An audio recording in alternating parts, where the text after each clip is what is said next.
Mister chairman, पहली बात civilian supremacy. दूसरी बात, सियासी जमातों के ऊपर मैं तनकीद नहीं करता। मैंने कभी यहां एक तो जाती तनकीद नहीं की, शहसियात की तनकीद नहीं की। मैंने हमेशा उसूली बात की है।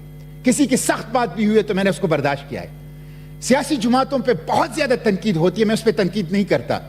लेकिन मैं जाते जाते ये कहूंगा कि सियासी जमातों को इंटरनल डेमोक्रेसी लानी चाहिए। सियासी जमातों को परफॉर्मेंस डिलीवरी के ऊपर नजर रखनी चाहिए। सियासी जमातों को नजरियाती वर्कर को अहमियत और हैसियत देनी चाहिए।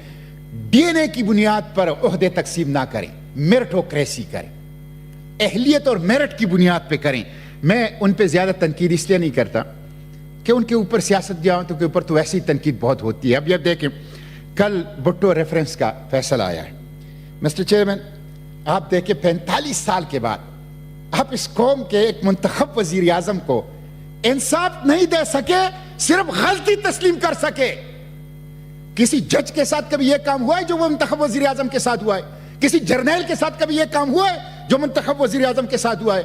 और मुझे उस फैसले का पैरा सवाल नंबर 14 में पढ़ता हूं, मुझे दुख है जो कि चीफ जस्टिस ने लिखा है। 4 नंबर पे सवाल पे जो प्रेसिडेंशियल रेफरेंस था उसमें था, क्या शहीद जुल्फकार अली भुट्टो के खिलाफ मुकदमे कत्ल का फैसला कुरान मजीद और नबी करीम सल्लल्लाहु अलैहि वसल्लम की सुन्नत में मज़कूर इस्लामी कवानीन के तकाजे पूरे करता है?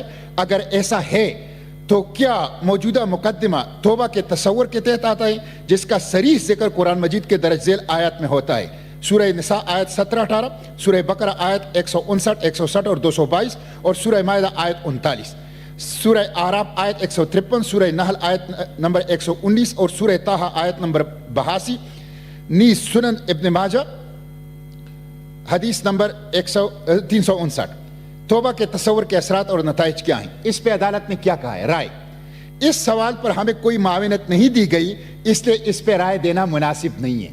मुझे बहुत दुख है। आपके पास फेडरल शरीयत कोड है, आपने कुरान और सुन्नत की रूह से जुल्म किया है। आपके पास काउंसिल ऑफ इस्लामिक आइडियोलॉजी है, आप उनसे राय ले सकते थे। तो सियासतदानों के साथ जो जुल्म हुआ है, इसलिए मैं सियासी जमातों के ऊपर, मैं पॉलिटिकल वर्कर से भी कहता हूं, आपके ऊपर सारे लोग तनकीद करते हैं, एक दूसरे के ऊपर तनकीद ना करें, एक दूसरे का साथ दें। तो मुझे दुख है, कल अदालत ने अपने खिलाफ फैसला सुनाया है, और कल अदालत ने जो किया है बहुत थोड़ा है, बहुत थोड़ा है। मिस्टर चेयरमैन, मैं ये अर्ज करूंगा कि सियासी जमातें मुज़ाकिरात करें, सिविलियन सुप्रीमेसी को इंश्योर करने के लिए एक दूसरे के साथ बैठें, एक दूसरे को रास्ता दें, मुज़ाकिरात करें। नॉन इलेक्टेड फोर्सेस को धकेलने के लिए एक ही नुक्ते पर मुत्तफिक हो जाएं कि यह मुल्क आवाम का है, हकी हुक्मरानी उनका हक है, और वो चूजन रिप्रेजेंटेटिव के जरिए, पार्लियामेंट के जरिए उसको इस्तेमाल करेगा। इसके लिए इत्तेफाक करें।